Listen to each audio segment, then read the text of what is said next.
Honourable Senators, I rise today to speak in support of Senator Boisvenu's amendment to Bill C-5. Senator Boisvenu's amendment would remove conditional sentences from Bill C-5 for a list of offences, including those related to domestic, family and sexual violence. This would mean that offenders convicted of serious crimes like sexual assault, assault with a weapon, criminal harassment, kidnapping, human trafficking, and causing bodily harm by criminal negligence could not receive a conditional sentence. There are crimes that most reasonable people would agree are so grievous that society demands some form of reparation, both to victims and to society. Generally, we have accepted that for more serious crimes, that is generally sought through time spent in custody, through denial of one's freedom to circulate within a community. The types of crimes Senator Boisvenu has listed in his amendment usually should warrant this, particularly because vulnerable victims are involved. In reality, those sentenced to prison in Canada almost never serve their entire terms of incarceration. In almost all cases, prisoners are released after serving 2/3 of their sentences. Quite frequently, their term may be reduced further to only 1/3 of their original sentence.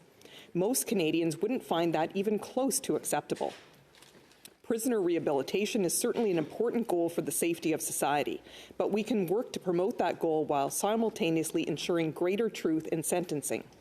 In some of these cases, prison may be the place where offenders access programming to help them deal with their violence and abuse issues.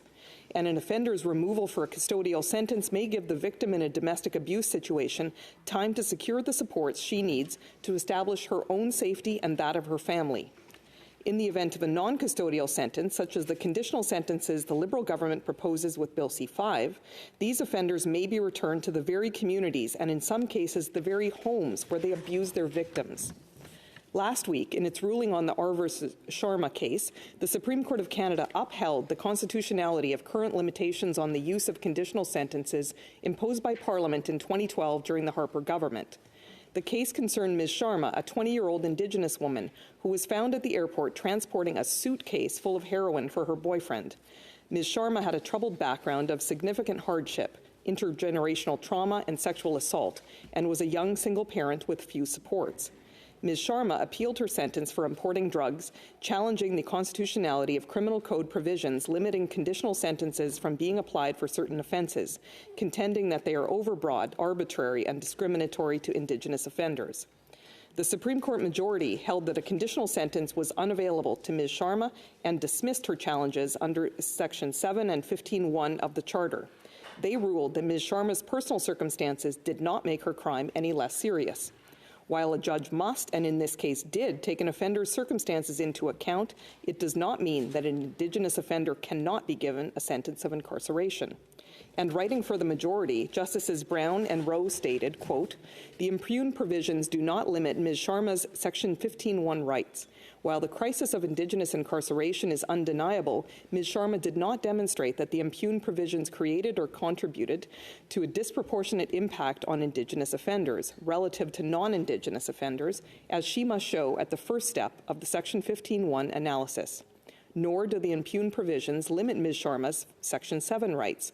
Their purpose is to enhance consistency in the conditional sentencing regime by making imprisonment the typical punishment for certain serious offences and categories of offences. And that is what they do. Maximum sentences are a reasonable proxy for the seriousness of an offence, and accordingly the provisions do not deprive individuals of their liberty in circumstances that bear no connection to their objective," unquote. When Justice Minister Lametti proposed Bill C-5 to our Senate Legal Committee, he raised the example of, quote, "an Indigenous mother who was caught in very low-level trafficking in order to put bread on the table," unquote, as the type of person this legislation was meant to target with conditional sentences. Clearly, the Supreme Court of Canada found in the Sharma ruling that although personal circumstances should be taken into consideration, a sentence still must fit the severity of the crime, and that the limitations Parliament placed on the application of conditional sentences in 2012 is constitutional. With Bill C-5, this activist Trudeau government is further chipping away at Canadians' confidence in the justice system. Half of Canadians surveyed earlier this year indicated they were not confident in the fairness of our justice system. Senator Boisvenu's amendment aims to correct this problem. One stat that stood out to me, being from Saskatchewan, is that intimate partner violence is experienced by rural women at the rate of 75% higher than that of urban women. In fact, my home province of Saskatchewan has the highest rate of family violence in Canada. So this is an issue of paramount importance to me and to my region.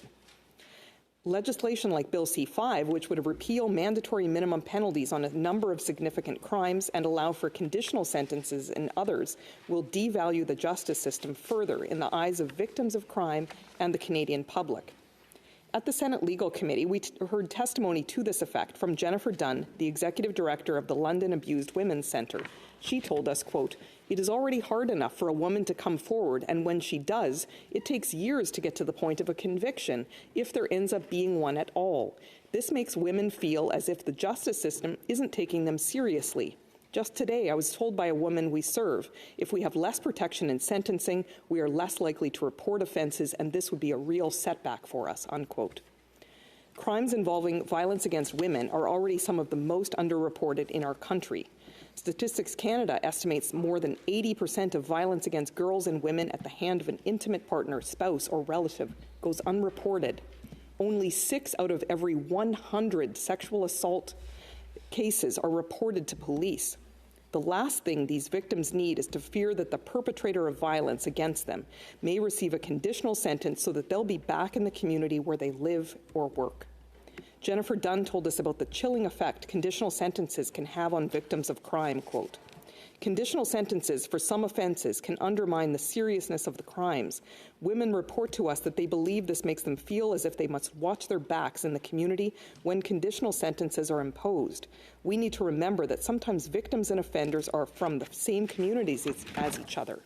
At our centre, there was a situation with a woman where the perpetrator was ordered to stay off her property, among many other conditions, of course. The perpetrator decided, though, to bring a lawn chair to a neighbouring yard and sit in that yard, facing her house, and there was nothing that she could do about it," unquote. Victims of crime should not have to endure this kind of intimidation or the threat that a perpetrator will turn up unexpectedly in the home community that a victim expects to be their safe space. Honourable Senators, if this Trudeau government passes Bill C-5 without Senator Boisvenu's amendment, they will make conditional sentences available for criminals convicted of abduction of a person under 14 years of age, and those who benefit from human trafficking, and those who sexually assault someone, to potentially be served at home? Show me where the justice is in that. Because believe me, the survivors of these crimes don't see the justice in this either. How can we expect they will report crimes against them when they happen again? Victims of domestic violence already face barriers to justice in the courtroom. Bill C-5 could make that problem worse. University of British Columbia law professor Isabel Grant has written about the justice system's lack of regard for female victims of abuse and related crimes in sentencing. She wrote this about female victims of criminal harassment, quote, "The power of judicial discourses can also act to silence women who encounter the law. This is especially true of those women who do not comply with the construction of the responsible victim," unquote. Female victims of crime know all too well that a court placing conditions on an offender is no guarantee of that perpetrator's adherence to the rules. Because of the underreporting of intimate partner violence, it's hard to know precisely, but the Women's Shelter Interval House estimates that recidivism of domestic abuse falls somewhere between 39 and 66%. On its website, Interval House notes that abusers are often sentenced to lighter sentencing, carrying lighter penalties, similar, we could expect, to those the Trudeau government has listed in Bill C-5 eligible for a conditional sentence. Even if an offender is deemed low or no risk to the community and released on a conditional sentence with orders not to contact a victim, we know orders can and often are breached. Earlier this month in this chamber, Senator Fabian Manning, my friend and seatmate, gave an impassioned speech on his bill, S-249, advocating for a national framework for the prevention of intimate partner violence in Canada. He presented us with many staggering statistics about the magnitude of domestic violence and the frequency with which it occurs. Senator Manning shared that 3 in 10 women who suffer intimate partner violence endure it in some form at least once a month, if not more often. 1 in 5 who suffer sexual abuse from their partners say it happens to them monthly or more frequently than monthly. Domestic violence is a crime that repeats, and it is a crime that escalates. Often, violence escalates through what might seem like less severe behavior, which might fall on the lighter end of the criminal spectrum, the very offences that might receive a conditional sentence under Bill C-5, for example, unlawful presence in a dwelling house or criminal harassment. One such example is criminal harassment, which is a highly gendered crime. The Department of Justice estimates that females account for 76% of all victims in criminal harassment cases, while men account for 78% of the accused perpetrators. Stalking is a crime that can have devastating and profound psychological effects on its victims, and it is also a precursor to repeated and increased violence. One study found that 76% of femicide and 85% of attempted femicide respondents had reported at least one episode of stalking within 12 months of the violent incident, more than had reported physical assault during that same time period. Domestic violence victims are often highly vulnerable once they have broken free from a relationship. 26% of all women who were murdered by a spouse had left the relationship. 60% of all dating violence occurs after a relationship has ended. For the Trudeau government to institute conditional sentencing for these serious crimes against the person is dangerous. For these offenders to be returned to the communities where their victims live is unconscionable.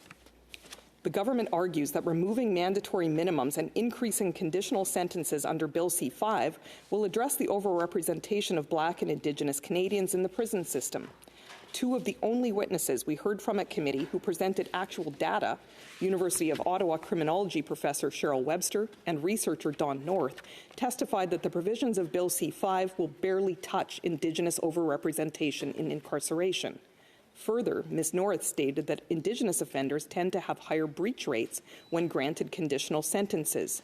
The increase is further troubling for the Indigenous women and girls who may be victims of abuse by their partners. 6 in 10 Indigenous women have experienced physical or sexual violence at some point in their lives. Indigenous women are 61% more likely to suffer from intimate partner violence than non-Indigenous women. For Indigenous women who are a sexual minority, that number is a shocking 83%. Increased access to conditional sentences by offenders is not an advantage for victims of crime, especially Indigenous women and girls. As Jennifer Dunn repeated at committee, quote, "I said in the House of Commons, and I'll say it again, we need to view this bill through the lens of male violence against women. There needs to be a focus on women, specifically marginalized women, how they will be impacted by this bill and not get the justice they deserve," unquote. It's not just Indigenous victims who are vulnerable under Bill C-5. The statistics for other marginalized groups are shocking as well. An estimated 83% of disabled women will be assaulted at some point in their lives. 2/3 of sexual minority women have experienced intimate partner violence, and immigrant and refugee women and girls are especially vulnerable to the effects of intimate partner and family violence, given language barriers, social isolation, a lack of resources, concern for their children, and precarious immigration or deportation scenarios. Honourable Senators, the stats on domestic abuse in this country are heartbreaking, but we need to act, not just talk about it. It's not enough for us to tweet supportive messages a couple of times a year or give a short speech here on an inquiry about domestic violence. Colleagues, our opportunity to protect women and children living in these dangerous and very vulnerable situations is right here and right now. Your vote on this amendment is what can actually make a difference. Don't let these abusers back into their community so that they can hurt or perhaps kill these women. Please take a stand, vote yes to this important amendment, and help us protect victims of domestic abuse. Thank you.